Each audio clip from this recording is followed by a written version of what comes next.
ऊंच नीच भेदभाव का जो जो ताना बाना है वो आज भी ज्यों का त्यों ही है। हम जितने भी कार्य करते हैं उसको हमेशा पीछे करने का कार्य किया जाता है। बेटी पढ़ाओ बेटी बचाओ ये नारा लगाते हैं, दूसरी तरफ हमारी बहन बेटियों की इज्जत सरेआम हत्याएं हो रही हैं। मैं इनसे पूछना चाहूंगा आज तक हमारे देश में समानता क्यों नहीं आई? हमने तो अपने कार्य किए। मटकी से पानी पीने के कारण, जातिगत भेदभाव के कारण उसको जान गंवानी पड़ी है। केंद्र की सरकार हत्यारी है तो मोदी जी स्वयं हत्यार हैं इन बच्चों की हत्या के लिए।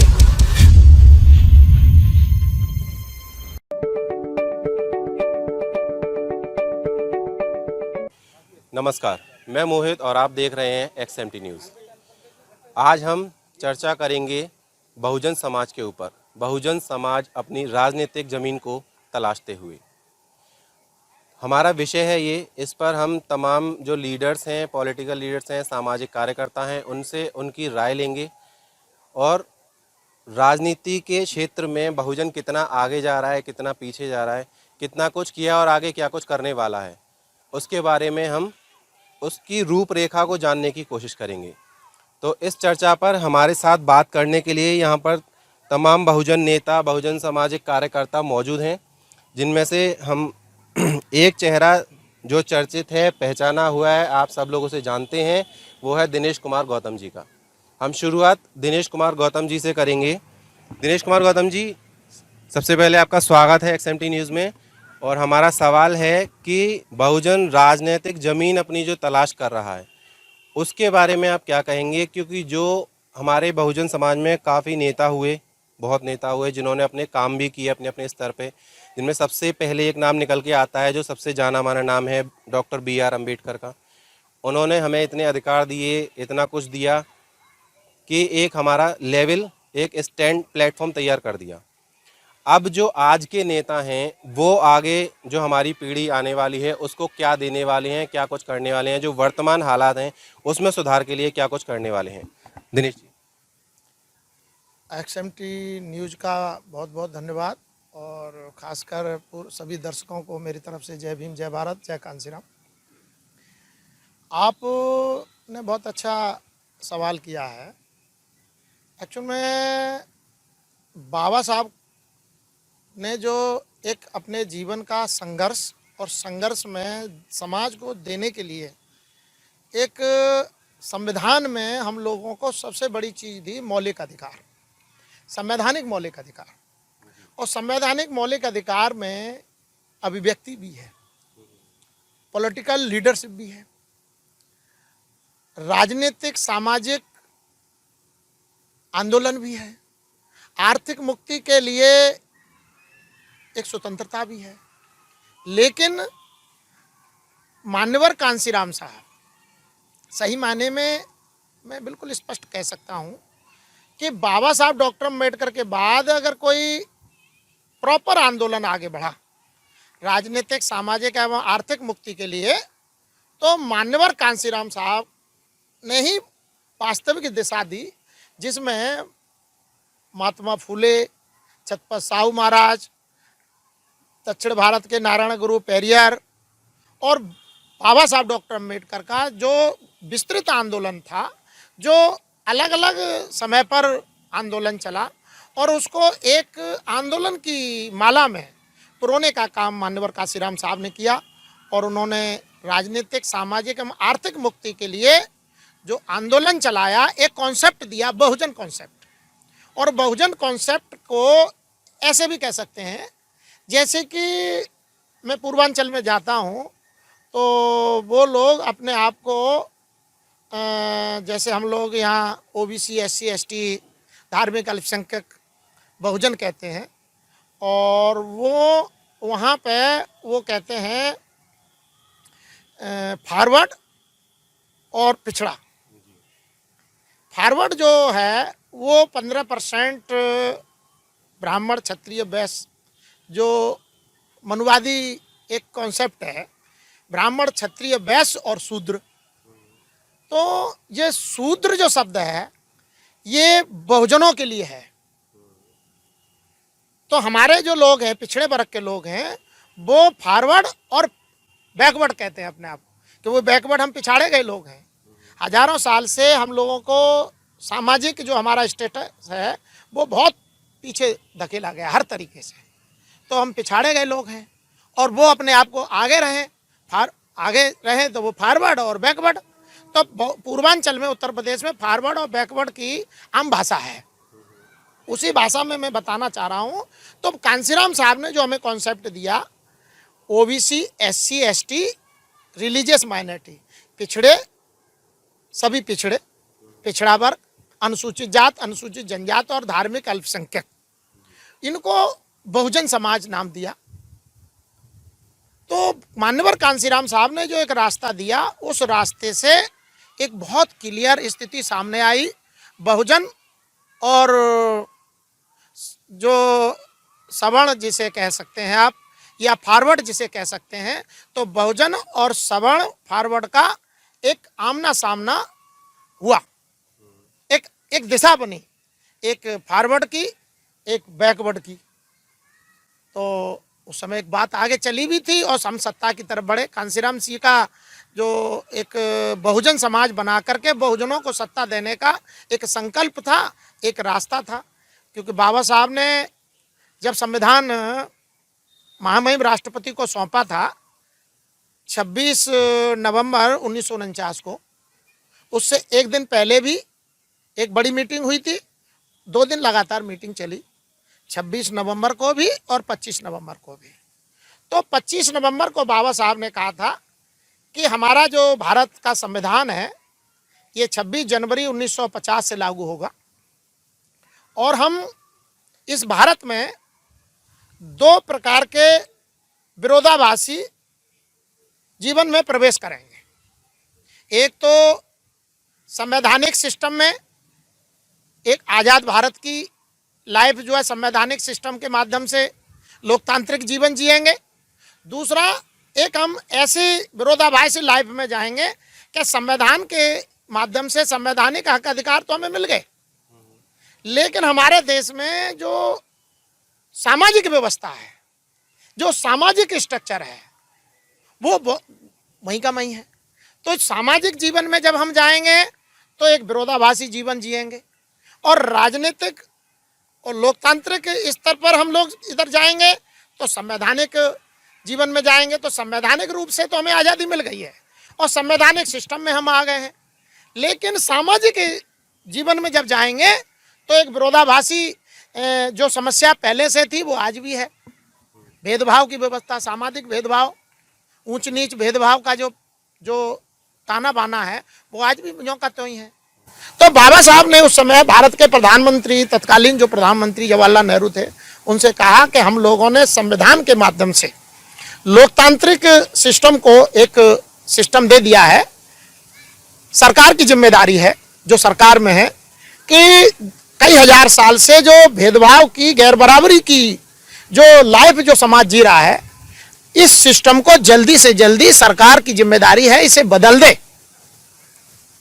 लोकतांत्रिक सिस्टम तो हमने दे दिया, लेकिन सामाजिक सिस्टम के लिए हमारे पास कोई इंतजाम नहीं है। मेरा सवाल वहीं से है कि जो पहले जो नेता रहे उन्होंने अपने काम करते चले आए, वो ठीक है, वो हमें एक प्लेटफॉर्म देकर चले गए। उन्होंने हमें एक देश में संवैधानिक तौर पर जीने की स्तर बता दिया, लेकिन जो अभी भी सामाजिक असमानता है उसके लिए आज के बहुजन नेता हैं वो क्या कर रहे हैं, वो मेरा सवाल है। कि अभी सारा देश आज़ादी का 75वां अमृत महोत्सव मना रहा था, उसी समय जयपुर में एक बच्चे को इतनी बुरी तरीके से पीटा गया कि वो मर गया जी। और उसमें उसका दोष इतना कि वो बैकवर्ड से था, ये बहुजन था, हम उसे बहुजन ही कहेंगे। वो डेफिनेशन में चाहे एससी एसटी जो भी रहा, लेकिन हमारे हिसाब से बहुजन है, तो वो बहुजन था, इसलिए उसने अपनी जान गंवा दी। ऐसी ही हाथरस की घटना हुई, उसमें भी बहुजन बच्ची को अपनी जान गंवानी पड़ी। तो वो सामाजिक समानता के लिए आज के नेता क्या करने जा रहे हैं? जो आपने कहा कि व्यापारिक दृष्टि से ग्रोथ होनी जा रही है, उसके बारे में क्या करने जा रहे हैं? और आपके पास में वापस लौट के आऊंगा, उससे पहले मैं ये जानना चाहता हूँ कि जो आज का आम नागरिक है वो क्या चाहता है सामाजिक स्तर पे और सामाजिक समानता में और राजनीतिक स्तर पे, वो क्या चाहता है? जी अनिल जी, आप बताएं। हम तो जी बिल्कुल राजनीतिक समानता चाहते हैं। उसके लिए काफ़ी प्रयास किए गए, जाति आधारित जनगणना हो, हमको पता पड़े कि हमारी जनसंख्या है कितनी, वो कितनी है, उसको वहीं रोक दिया गया। हम जितने भी कार्य करते हैं उसको हमेशा पीछे करने का कार्य किया जाता है सवर्णों द्वारा, और आज से नहीं काफ़ी साल से चलता चला रहा है। और सरकार की जिम्मेवारी थी 75 साल के अंदर समानता क्यों नहीं दे पाई? जवाब दे सरकार। 75 साल के अंदर बाबा साहब ने संविधान लागू किया, बाबा साहब ने संविधान दिया, हमें अधिकार मिले, उस अधिकार को आज तक लागू क्यों नहीं कर पाए? चलिए, अभी तो जो सरकार है, मौजूदा सरकार, वो भाजपा की है, ठीक है, लेकिन उससे पहले और बाद, उससे पहले भी काफ़ी सरकारें आई, उत्तर प्रदेश में भी सरकारें आई, बहुजन की भी सरकार बनी, एससी की, ओबीसी की, सभी की सरकारें बनी, तो उन्होंने भी अपना कार्यकाल किया। आपका सवाल उनसे भी होना चाहिए ये। नहीं, सभी लोगों से सवाल है, आज तक क्यों नहीं कर पाए? एक अगर परिवार अगर आज गरीब रहता है तो उसके मुखिया से पूछा जाता है कि ये घर में समस्या क्यों है, घर में आटा क्यों नहीं है, घर की लाइट क्यों नहीं है, घर में पानी क्यों चुरा रहा है, बहुत सारी समस्याएं उसी पर जाती है। तो ये हमारे देश के मुखिया हैं, मैं इनसे पूछना चाहूँगा आज तक हमारे देश में समानता क्यों नहीं आई?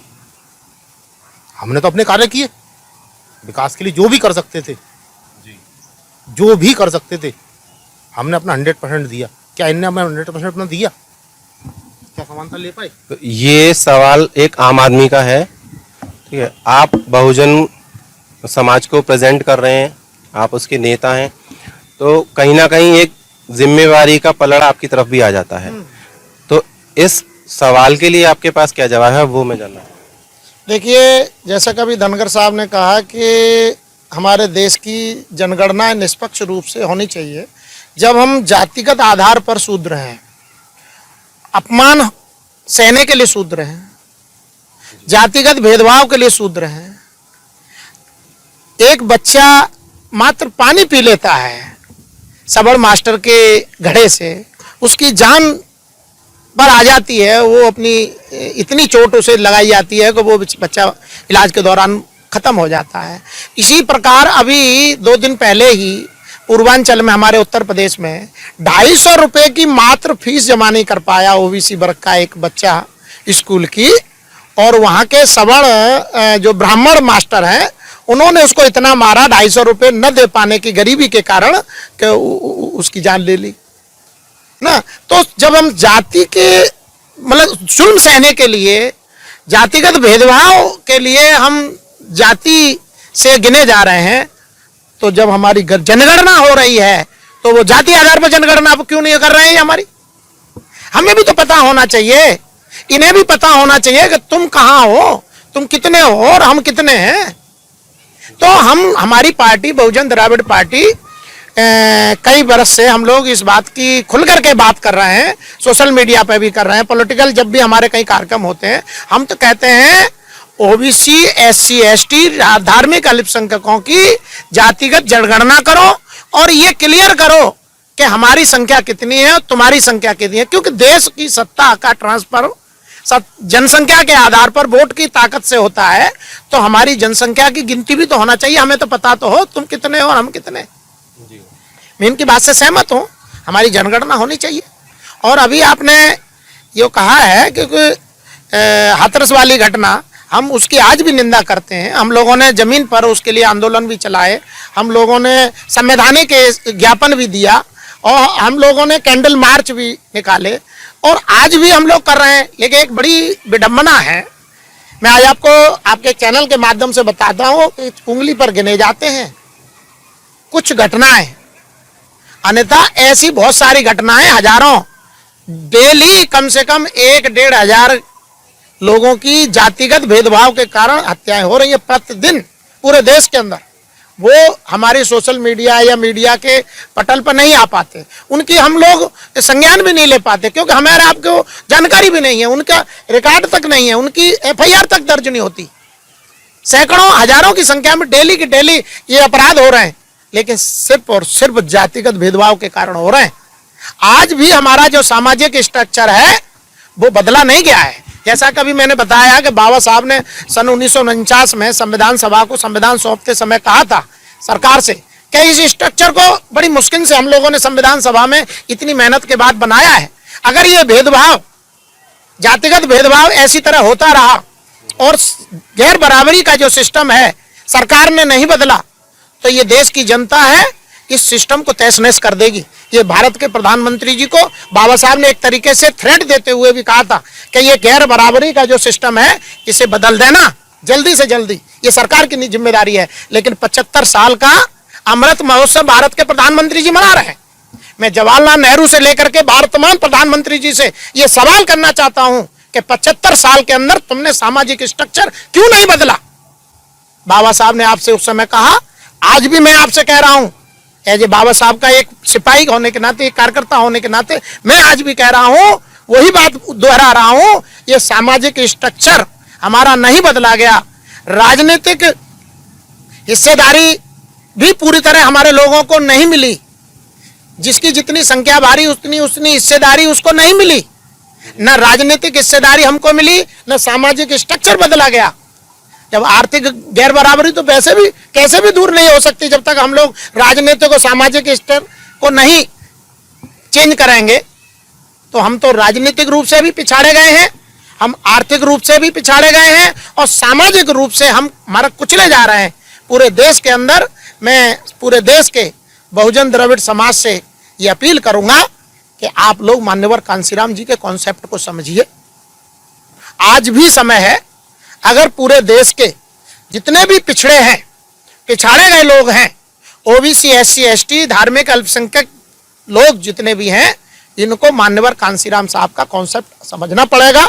हमें कांसीराम बाद समझना पड़ेगा, क्योंकि कांसीराम बाद को बगैर समझे हम न बाबा साहब की भावनाओं के अनुकूल जीवन जी सकते हैं, न हम पेरियर की, न नारायण गुरु की, न फूले साहू की और भी जो हमारे महापुरुष हैं जिन्होंने जो राज सत्ता की कल्पना की है। गुरु रविदास ने भी कहा था, ऐसा चाहूं राज में मिले सबन को अन्न, छोट बड़े सब सम बसे, रविदास रहे प्रसन्न। फूले साहब ने भी कहा है, माता सावित्रीबाई फूले ने पहली बार हमको शिक्षा महिलाओं को दी। महात्मा फूले ने हमको पहली बार शिक्षक के रूप में शिक्षा दी। महात्मा फूले और माता सावित्रीबाई फूले, माता फातिमा शेख, इनकी बात सरकार नहीं करती। हमें कहती है कि सरस्वती हमारी शिक्षा की देवी है। कौन सी डिग्री कहाँ से प्राप्त की है सरस्वती जी ने? कौन से विश्वविद्यालय से उन्होंने डिग्री प्राप्त की है तो उन्हें हम शिक्षा की देवी कहें? हमारी शिक्षा की देवी माता सावित्रीबाई फूले, क्योंकि हमारा ओबीसी का, एससी एसटी का, हमारी माताओं बहनों का जो मानसिक लेवल है वो उससे डेवलप होगा, उससे वो छुपा रहे हैं, उसे दबा रहे हैं। तो खास करके वो तो हमारे दुश्मन है, जो हमारे सिस्टम को, हमारे सामाजिक राजनीतिक जो भी हमें समझने की आवश्यकता है। लेकिन हमारे लोगों की भी तो जिम्मेदारी है इस बात को समझें कि वो जातिगत भेदभाव हमारे ऊपर क्रमबद्ध कर रहे हैं और हम जातिगत भेदभाव को सह रहे हैं। तो सहने वाला भी उतना ही दोषी है जितना कि हमारे ऊपर जुर्म करने वाला दोषी है। तो हमें कांसीराम साहब का जो कॉन्सेप्ट है, कांसीराम बाद को समझना होगा। जो कांसीराम बाद को समझ लेगा तो हम शासक भी बन जाएंगे।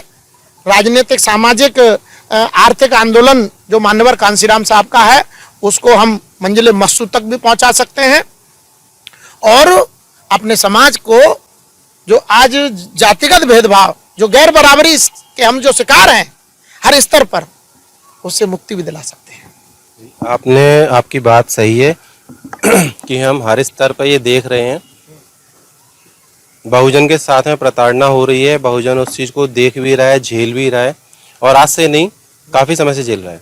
लेकिन उसके बावजूद भी बहुजन अभी भी एक नहीं है, उसके बीच में डिवीजन है। आज भी गुलामी कर रहा है जी। ये गुलामी गैर बराबरी को बनाए रखने की सबसे बड़ी कमजोरी है। मैं ये जानना चाह रहा हूँ, ये आपके पॉइंट ऑफ व्यू से या आपकी पार्टी के पॉइंट ऑफ व्यू से वो क्या तरीका हो सकता है कि हम जो संपूर्ण बैकवर्ड है उसको एक अम्ब्रेला के नीचे लेकर आ सकें? ऐसा क्या आप करेंगे? हमारा तो ये सीधा सीधा छत्रपति साहू जी महाराज ने जिसकी जितनी संख्या भारी उसकी उतनी भागीदारी को आगे बढ़ाते हुए उन्होंने हम लोगों को, सभी पिछड़ों को 50% हिस्सेदारी उस समय अपने यहाँ दी। लेकिन कांसीराम साहब ने इसको आगे बढ़ाते हुए पूरे 85% के लिए जिसकी जितनी संख्या भारी उसकी उतनी भागीदारी, तो जिसकी जितनी संख्या भारी उसकी उतनी भागीदारी राजनीतिक, सामाजिक, आर्थिक क्षेत्र में लागू करनी ही पड़ेगी। इसको लागू करने का एक ही तरीका है जो कांसीराम साहब ने हमें राजनीतिक गौतम जी, मंच दिया था, वो मंच आपके क्लोजिंग से पहले मैं सरदार जी से भी ये सवाल पूछना चाहूंगा कि जो ये सामाजिक असमानता है उसका असर सरदार जी पे भी पड़ता होगा या उन्होंने ऐसा भी कुछ देखा है? हमारे देश के अंदर आज जो कुछ हो रहा है ये बिल्कुल ठीक नहीं है। क्यों ठीक नहीं है? जब इंसान इंसान से नफरत करने लगेगा तो हमारा देश कहाँ जाएगा। हमें देश को आगे बढ़ाना है तो सबको साथ लेके चलना पड़ेगा। जो आज अत्याचार हो रहे हैं दलितों के ऊपर, बहुजनों के ऊपर, ये बहुत ही गलत है। एक तरफ हमारी सरकारें कहती हैं बेटी पढ़ाओ बेटी बचाओ, ये नारा लगाते हैं, दूसरी तरफ हमारी बहन बेटियों की इज्जत सरेआम हत्याएं हो रही हैं। कहाँ से पढ़ सकती हैं? जब शिक्षा नहीं होगी, मौलिक अधिकार नहीं होंगे तो हम कुछ कर नहीं सकते।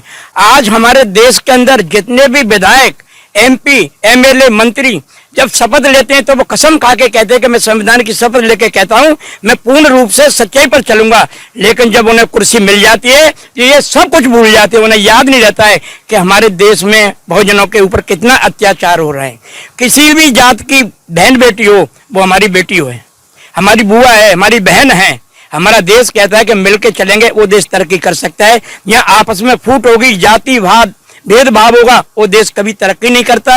हिंदू, मुस्लिम, सिख, ईसाई सब लोगों ने देश आजाद कराने के लिए हिस्सा दिया, कुर्बानियां दी, जान पे खेल गए।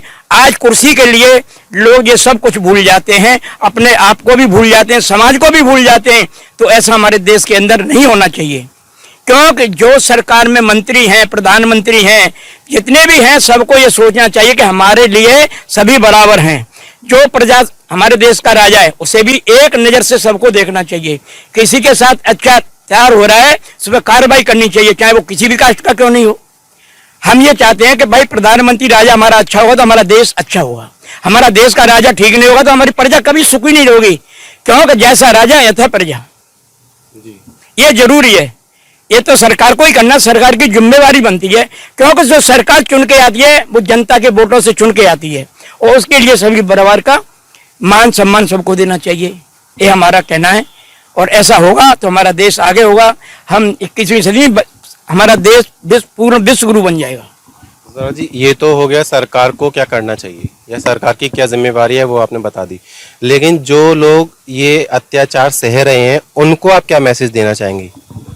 इसके लिए जितने भी हम सब हैं मिल करके रहना चाहिए और शिक्षा के द्वारा ही हम इसको खत्म कर सकते हैं। जब हमारे लोग शिक्षित होंगे, अच्छे अच्छे पदों पर होंगे तो उनको जानना होगा कि हमारा न्याय क्या है, हम न्याय के प्रति कितना लगाव है। हम न्याय से चलेंगे तो ये गैर बराबरी का हिस्सा बिल्कुल मिट सकता है न्याय के द्वारा।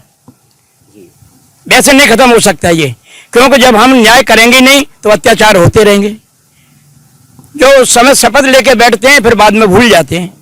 ये तो समाज शिक्षा के द्वारा ही हो सकता है, समाज के द्वारा ही हो सकता है। जब हमारा समाज प्रधानमंत्री, MP, MLA चुन सकता है तो उनको भी हमारे प्रति श्रद्धा रखनी चाहिए, एक नज़र से देखना चाहिए। आज लोग भेदभाव करते हैं, क्यों करते हैं? कास्ट के ऊपर चलते, इसलिए ये नहीं करना चाहिए, बिल्कुल नहीं करना चाहिए। ठीक, आप सरदार जी के सवाल का मैं जवाब आपसे लेता हूं कि उन्होंने कहा कि अभी भी हमारे बहुजन समाज से काफ़ी MP, MLA रहे हैं और अब पहले भी रहे हैं, लेकिन फिर भी वो अपनी जिम्मेदारी से मुंह मोड़ लेते हैं, उसके लिए क्या कहेंगे? अभी मैंने बताया पहले शुरुआत में, हमारा संविधान समता, स्वतंत्रता, बंधुत्व एवं न्याय पर आधारित व्यवस्था देता है। न तो हमारे यहाँ समता है न स्वतंत्रता है, समझ रहे ना। समता, स्वतंत्रता और बंधुत्व पर जो है पहरेदारी है, न्याय नाम की चीज़ हमारे यहाँ नहीं है। बाबा साहब ने अपने जीवन का जो मूल मंत्र दिया अपने आंदोलन का, एजुकेट, एजिटेट और ऑर्गेनाइज, यानी शिक्षित बनो, शिक्षित करो, संघर्ष करो और संगठित रहो, है ना। तो मैं आज जो बता रहा हूं, सामाजिक गैर बराबरी बनाए रखने वाले जो इस देश में शासक हैं, इन लोग जो है बाबा साहब का जो पहला मंत्र है एजुकेट, शिक्षित बनो या शिक्षित करो, उसको तबाह बर्बाद करना चाहते हैं। ये हम बहुजनों के जो बच्चे हैं, जो हमारा भविष्य है, उसके शिक्षा के साथ खिलवाड़ कर रहे हैं बड़े पैमाने पर। हमारी पार्टी और हम ये चाहते हैं पूरे भारत में शिक्षा का राष्ट्रीयकरण हो, प्राइमरी से लेकर के हायर एजुकेशन तक हॉस्टलाइज फ्री एजुकेशन व्यवस्था होनी चाहिए। हजारों करोड़ रुपया गवर्नमेंट भारत सरकार का भी, राज्य सरकार का भी अनावश्यक योजनाओं में बर्बाद कर रही है। हमें चाह रहे हैं ये अनावश्यक योजनाएं समाप्त हो जाए। हमें हमारे देश के लोगों को कुछ भी फ्री में नहीं चाहिए। हमें अपने बच्चों का जो भविष्य है वो सिक्योर चाहिए। उनको एजुकेशन, हॉस्टलाइज एजुकेशन, फ्री एजुकेशन चाहिए। जितनी उनमें क्षमता है वो अपने खुले मैदान में, हमें फिर आरक्षण की भी जरूरत नहीं रहेगी। ये जो आरक्षण जो चिल्ला रहे हैं तो आरक्षण ने बर्बाद कर दिया। हमें आरक्षण की जरूरत नहीं है, क्योंकि जब कई हजार साल से हमारे साथ भेदभाव हुआ है, ये आरक्षण एक कंपनसेशन था कि भाई इससे थोड़ा सा लोगों को प्रायोरिटी दे दी जाएगी तो ये अपने परिवार को, अपने समाज को कुछ आगे बढ़ने की प्रेरणा देंगे। ये आरक्षण व्यवस्था एक प्रेरणा के लिए थी, लेकिन इन्होंने हम लोगों को गाली देने का माध्यम बना लिया है। और हमारे कुछ लोग जो थोड़े से इससे आगे बढ़ गए हैं, वो अपने पेट भरने का साधन बना कर बैठ गए। वो ये समझ बैठे हैं कि ये हमारे ही लिए है। हमारे पास इस देश में 130 करोड़ की आबादी है। भारत के प्रधानमंत्री जी बोलते हैं 2 करोड़ से ज्यादा सरकारी पद नहीं है इस समय हमारे पास, क्योंकि 550 करोड़ लाख तो उन्होंने वैसे ही खत्म कर दिए। 2 करोड़ से ज्यादा सरकारी पद हमारे पास नहीं है और 130 करोड़ की आबादी है। क्या इस 2 करोड़ जो सरकारी कर्मचारी अधिकारी हैं, इनसे पूरे देश के लोगों का भला हो रहा है? नहीं है ना। ये गैर बराबरी तो बनाए रखने के लिए ये पूरी सरकार भी पूरी तरह जिम्मेदार है।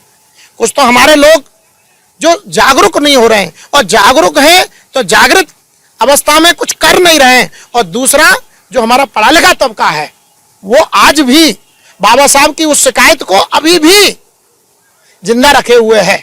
18 मार्च 1956 को आगरा में बाबा साहब ने कहा था, जिस धरती से आज हम बात कर रहे हैं, इसी धरती पर बाबा साहब ने कहा कि मुझे पढ़े लिखे लोगों ने धोखा दिया। आज भी जो हमारा पढ़ा लिखा तबका है, जो उसकी अपनी जिम्मेदारी बनती है पे बैक टू सोसाइटी, वो सोसाइटी को पे बैक नहीं कर रहा है। वो पॉलिटिकली रूप से भी हमें डिस्टर्ब कर रहा है।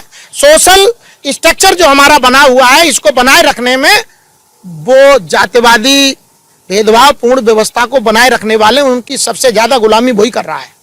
तो ये गुलामी है जो सत्ता में हिस्सेदार, चाहे वो प्रशासन के रूप में हो, चाहे पॉलिटिकल रूप में हो, ये सारे के सारे आज भी उस मनुवादी व्यवस्था को ढोने के लिए ये सबसे आगे हैं।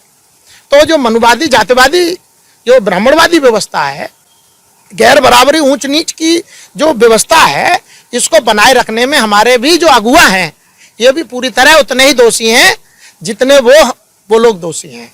तो सबसे बड़ी बात, जैसे आपने शिक्षा की बात कही, मैं आज भी कह रहा हूं, शिक्षा पर हम लोगों ने पकड़ बनाई, बाबा साहब के मंत्र को लोगों ने समझा, तो लोग शिक्षित हुए। शिक्षा के माध्यम से सरकारी पदों तक पहुंचे, व्यापार में आगे बढ़े, राजनीति में आगे बढ़े। हम लोग बात कहना सीखे, बात करना सीखे, अभिव्यक्ति को हमने समझा। आज भी वो बिगड़ी बात बनाई जा सकती है, लेकिन अब वो क्या कर रहे हैं कि जो शिक्षित होने का रास्ता है हमारा, वो रोक रहे हैं। षड्यंत्र बहुत बड़ा चल रहा है, लोग अभी समझ नहीं रहे हैं। अभी 250 रुपये फीस नहीं दे पा रहे हैं, हमारे बच्चे को मार दिया गया।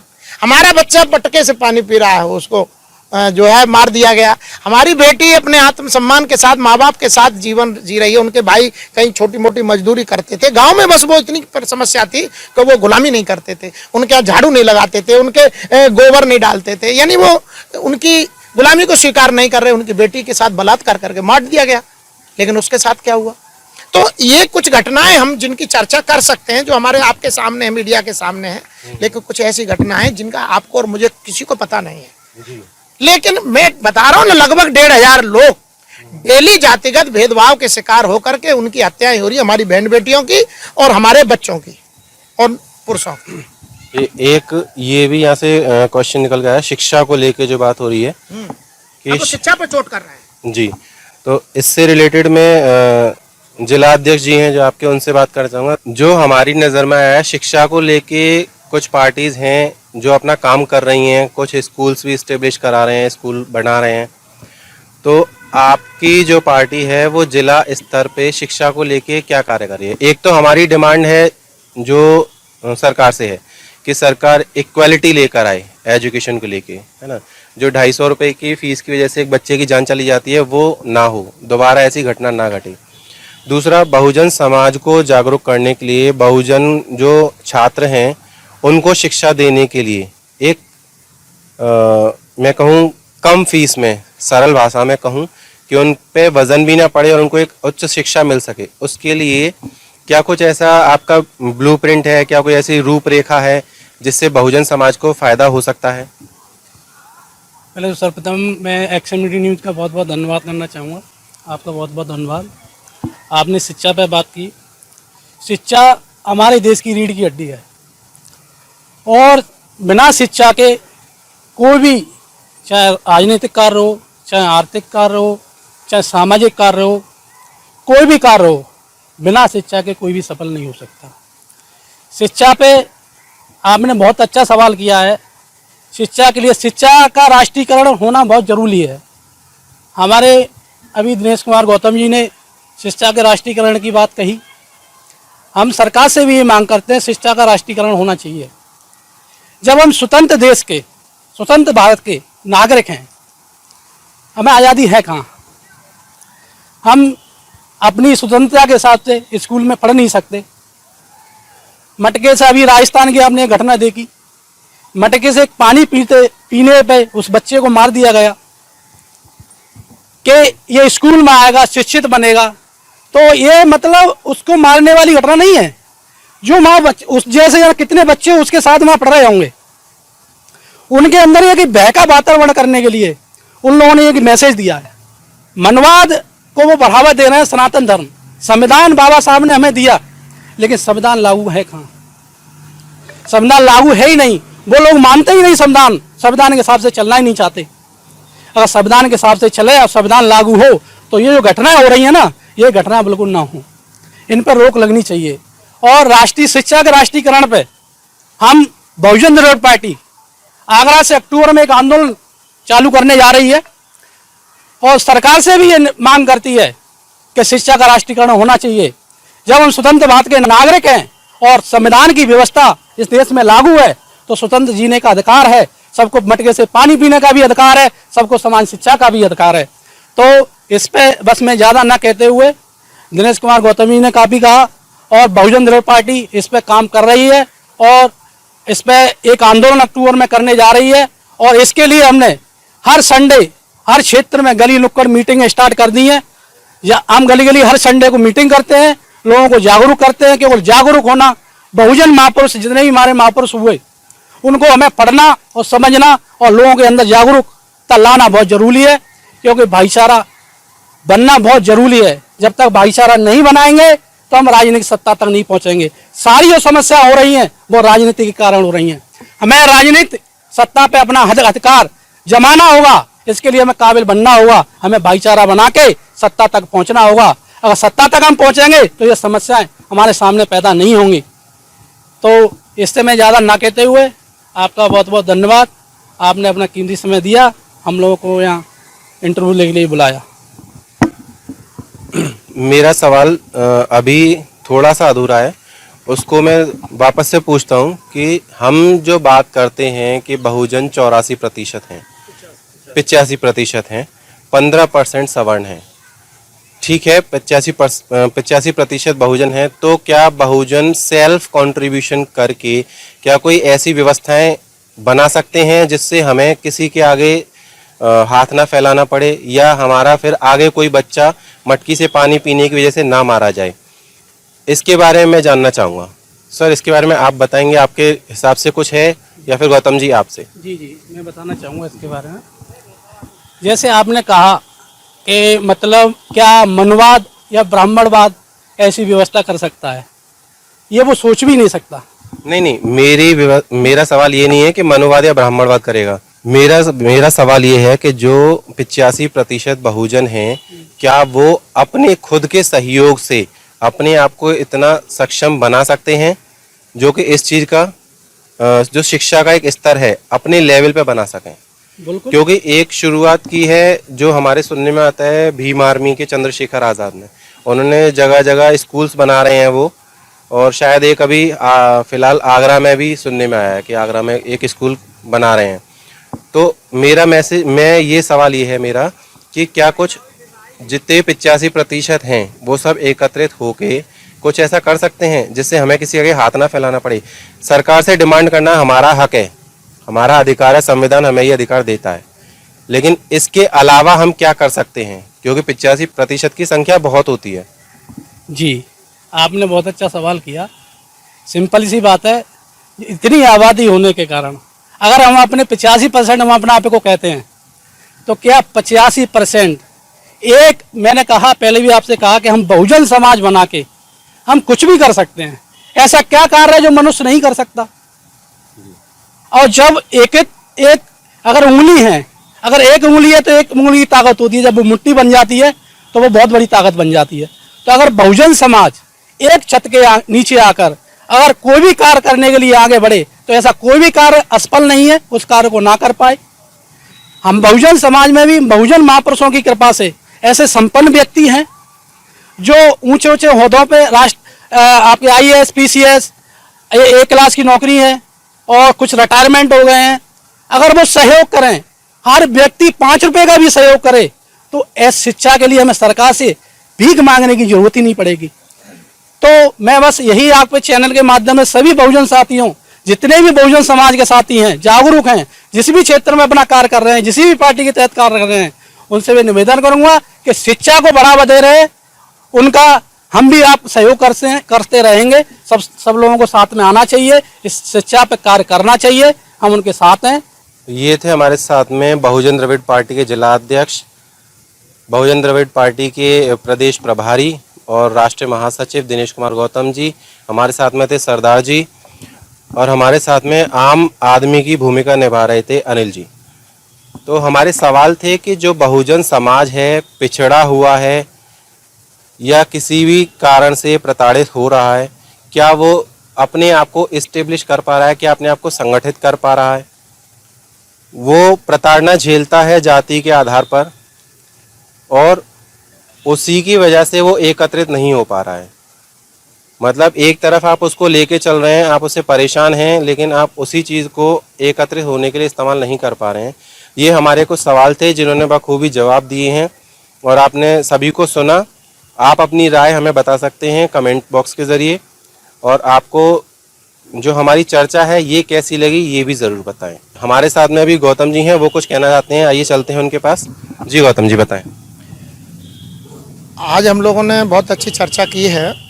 इसमें मैं बिल्कुल स्पष्ट रूप से आपको दोबारा अपनी बात को दोहराते हुए कि ये बताना चाहता हूँ, आज जितनी भी जातिगत भेदभाव के कारण हत्याएं हो रही हैं, उसके लिए सिर्फ और सिर्फ दिल्ली में बैठी हुई केंद्र सरकार जिम्मेदार है, जो तथाकथित रूप से अमृत महोत्सव मना रही है और हमारे लोगों को जातिगत भेदभाव के तहत मरवा रही है। ये हत्यारी, इस हत्या के लिए पूरी तरह केंद्र में बैठी हुई केंद्र सरकार को मैं दोषी ठहराता हूं।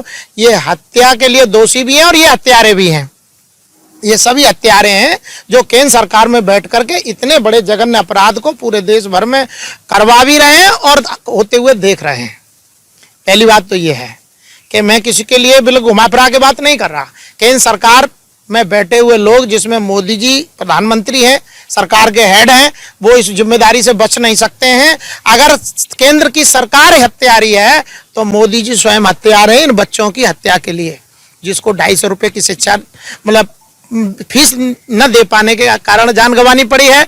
मटकी से पानी पीने के कारण, जातिगत भेदभाव के कारण उसको जान गंवानी पड़ी है। ऐसी घटनाएं सैकड़ों की संख्या में पर डे हो रही हैं देश भर के अंदर।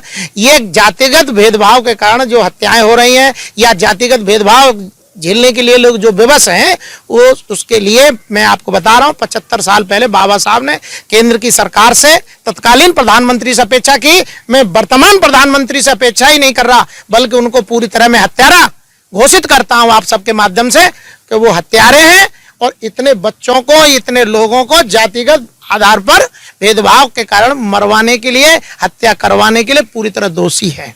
तो आपने सुना ये दिनेश गौतम जी, इनमें जो अभी घटना घटी जयपुर में, और हाल ही एक घटना बता रहे हैं जिसमें 250 रुपये ना दे पाने की वजह से उस बच्चे की जान चली गई।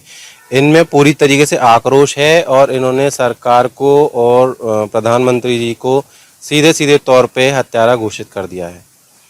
तो ऐसा ही आक्रोश तमाम बहुजनों में है जो इस पीड़ा को हर रोज़ झेल रहे हैं। बहरहाल अभी जो सिचुएशन है वो वही है।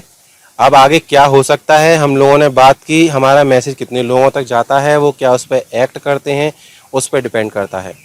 ऐसी चर्चाओं के लिए और अपनी बात रखने के लिए जुड़े रहिए XMT न्यूज़ के साथ। तब तक के लिए नमस्कार।